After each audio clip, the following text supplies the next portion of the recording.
Don't forget, there are two main ways to improve your freelance life. I'm learning to thrive in the gig economy. Would you like to learn too? You know, a lot of times when we think about improving what we're doing as freelancers, we think about how to get more business, introduce new clients, maybe offer a new service, stuff like that. But don't forget there's the other side. One is to build your revenue, the other is to lower your expenses. And that's a real key thing to do, and you should be reviewing your expenses on a regular basis. And if you do review your expenses on a regular basis, please hit the like and share button. I'd be curious to see how many of you do that. A few months ago, I was telling you about how one of the ways that we're going to reduce our expenses was we were going to sell our house and move to someplace less expensive. And the house is on the market, so I'm hoping that'll come up soon, and we'll be done with that.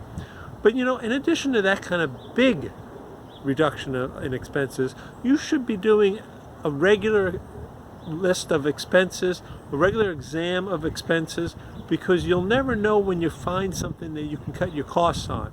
For instance, I was doing stuff with tape, where I tape packages to bring to the post office, and I was using a very expensive Scotch tape for a long time. And over the last year, what I did was I went down and I started to use a no-brand Scotch tape just to see whether or not that worked on the packages. And it turned out that wasn't very good. But over time, what I've done is I slowly improved which brand I used until I found sort of a mid-market tape that I use on my packages that I mail in the post office. And it saves me a lot of money off the Scotch tape.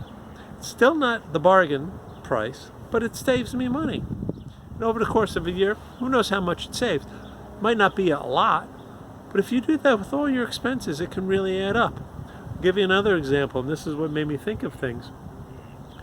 As you know, I have an eBay store, and I have a certain number of listings that I have per month in that eBay store. Well, eBay changed the rates on how much they charge for a store based on your listings. And as it turned out, I no longer should have been paying the amount that I am paying because my listings were too small. The numbers weren't there.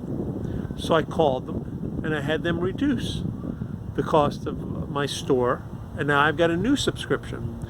Now that's only saving me $30 a month. But, you know, that's $360 a year, right?